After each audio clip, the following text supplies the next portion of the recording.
Is it good, your doings? So apparently, being healthy is now a disease, and it's called orthorexia. And if you want to be healthy, that's a sickness. So today I want to discuss, is this an actual illness? Can you be too healthy? Is wanting to be healthy a sickness? And do cats smile at dogs secretly? We probably won't get to that last one, but whatever. She's waiting for my love. It's a rainy day here in Chiang Mai. It's a calm rainy day.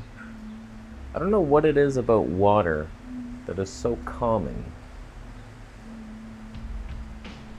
but it is. So orthorexia, this is an actual thing. I get called this all the time. You're orthorexic, vegetable. Police, stop this. It's madness. You're sick. And I'm just thinking of it like it sounds so stupid to me. Like, I want to be healthy. That's a disease now? What? It's not looking good, Sarah. Oh no, what's wrong, Tom? I got orthorexia. Oh no, Tom. Oh, I'm so sorry. Oh, how did it what is that? What is orthorexia? It's the absence of disease in my body. You would not want this, trust me. It sounds ridiculous, but I'm just gonna give my flat out opinion on it. This is what lazy people say to healthy people when they see them trying to be healthy and like super disciplined, juicing and like all this stuff. They're putting in all this effort towards health and they think, you know what? I'm not willing to do that. That triggers me that you're willing to do it, and I'm not. It's gotta be the dumbest disease I've ever heard of, but I'm open to it and I will explore the devil's advocate side of it. But I just want to say, in my opinion, when someone calls someone else orthorexic, they're triggered because they see someone else putting in more effort than they are willing to put in to get healthy. That is straight up, they had to come up with a disease for it and a name. It's like, you see somebody else like Dan McDonald out in Hawaii, he's juicing, he's fasting, he's meditating, he's sleeping on the grass, he's grounded all night long, and you're just like, shit, I'm not willing to do that. He's foraging organic foods in the wild, climbing up coconut trees, and you're just like, I give up. I'm not even willing to put the toast down long enough. Just give it to me halfway. So you see someone else putting in all this effort to get healthy, and you yourself, you're not disciplined enough. You have food cravings still, addictions that you like to satisfy each and every night. Your Debbie snack cake, biscuit, cracker pops, pocket cakes. And you eat those every night before bed, and you're like, I need this. I need this to fall asleep. I need to at least numb out a little bit, or I'll dream of my potential, and that scares me. I'm talking shit. So the lazy Debbie snack pack eating freaks in bed at night, they had to come up with some sort of insult to healthy people. Like, you're too healthy. It's a disease. It's actually a disease, orthorexia. Because your orthodontist would recommend you to his wife. That's where it started. So that's just my opinion on the orthorexia and hypochondriac. Same thing, I think. It's like, you care too much about health. And when people say that to me, it's like, I don't think they understand that I just don't want to be in pain anymore. And that's not a disease. It's like, I had all this fiber moving through me at one point, and it was like stabbing me. And I couldn't even lay down relaxed. I've been through a lot of suffering in my health days with the acne and the itchiness and just the depressive mood. So I've been through a lot, and it's like, I don't want to feel that anymore. And the colitis was the culmination of it all. That was the worst, and that's what I want to avoid from now on. And it's like, that's not a bad thing. That's not a disease to not want to feel that. People, I guess, have not felt the lows that I have felt, or other people that have chronic disease even adrenal fatigue, just feeling so tired all day. It's like people don't know the lows that a human can have, and then they don't get it. It's like, why do you care so much? Just eat a balanced diet, just eat whatever you want, who cares? Why are you trying so hard? It's like, we have to, or we feel like absolute shit.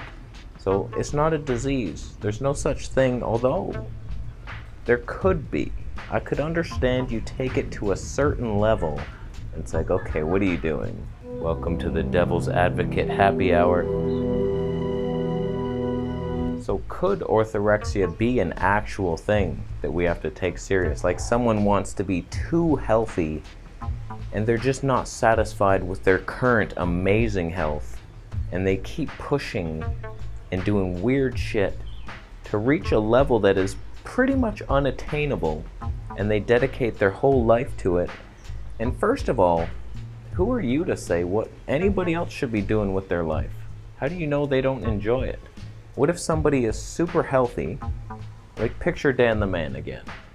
He's like, you'd look at him and think, well, that guy's super healthy, but he's obviously doing this because he has some kind of symptoms and he wants to get rid of them completely. So it's like, if he's enjoying the cleansing, because there is a calmness to it and an enlightenment, you get some downloads. I understand it. It's very peaceful. So who's to say that that's not a good thing? He's enjoying it. It's his life. Let him live his life. You don't want to put in that effort, so don't. But why put him down because what's crawling on me? What was it? We'll never know. So for someone like Dan on the outside, you look at him and you're thinking, that guy's so healthy. Why is he cleansing? Why is he doing more water fasting? You did it. You're done. But who knows what his goals are? Maybe he wants some super spiritual health that you can't attain from a whole foods diet. That's why like people tell me all the time, just eat a balanced diet. That's not really great for overcoming chronic disease, in my opinion, especially when you have food sensitivities. You're just gonna throw every food group at you and just eat whatever. It's like you have to devise these specific plans. I've went to the deep side of the jungle with my latest plan, but it's working. And it's like, it's so extreme, but it's an extreme elimination diet because I got rid of the balance.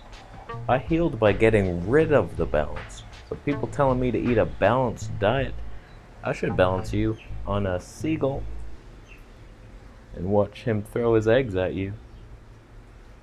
I will. So in my opinion, you never know what somebody's goals are. And you may think on the outside, you may look at me and say, well, he looks perfectly healthy. My skin looks clear on this camera at least.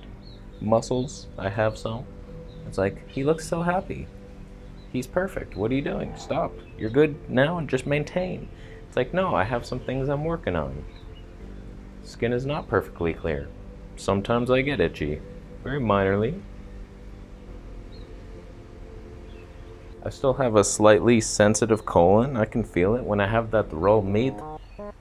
Even though it's a good source of octopussy 7, it's like when you open up an oyster sac and you soak it in blood milk, even though that activates vitamin 8, it can't even, like, not if you swirl it maybe, but not, you can't just drink that, idiot. So let's just stop trying to judge people who we have no idea what they're going through. You can look at a crackhead. I've thought about this lately. Just picture a crackhead. They wasted away. They were on top of the world, rich, famous, and then they started doing drugs and they threw it all away. And now they're in a street, they're in an alley, they're smoking crack, they're sucking banana peels out of a lizard's tongue sack for crack. So you look at this person, you think, you've hit rock bottom, you're a loser. Look at you, it's pathetic. But really, in my opinion, if we're all one and the one mind, master of it all, is in control, that one mind has to experience every aspect of life possible. So that's what we're doing here on Earth. We're all living out everything. Like, we have to know what it's like to be set on fire. It's like, you just have to know it. The good stuff and the bad. I want to know what it's like to have sex with 2 women. Boom. Someone's doing that for the one mind. So he will know. Or she. Or he, she. Hermaphrodite God. Flat Earth Jesus God. That's a man, boy, girl. But that's what we're here for, to experience everything. So you can't say that the crackhead is doing something bad. He might be on a higher level than you spiritually, because he's willing to do this dirty, dark dungeon shit. Sucking off dragons in the back alley. It's like, that could be the next level. That's like super high shit. Someone willing to suffer that much to feed into the Akashic records for the one. It's like, think of it like that. Next time you see somebody getting super fat on McDonald's, it's like, you son of a bitch. Or are you sacrificing yourself to see what it's like? Can a 700-pound man run a marathon? Maybe they can. So I think that's about it. What do you think? Is hypochondriacism a disease? Is orthorexia a disease? A sickness? Is it real? Can you be too healthy? Too focused on your health? Post it down below. Can crackheads be saints for the highest light? Post it up below. And that's it. We're done here. Thanks for watching the video. Consider giving it a thumbs up if you liked it. Thumbs down if you just bought crack for spiritual enlightenment. It's your journey. I'm not gonna judge you. You just don't do it, maybe. You can't really say it a lot on YouTube sometimes, but probably shouldn't do it. So don't do it. Be a good boy or girl. And we're done. Thank you so much for watching the video on this rainy night with me. And subscribe for more videos, and I'll see you in the next one.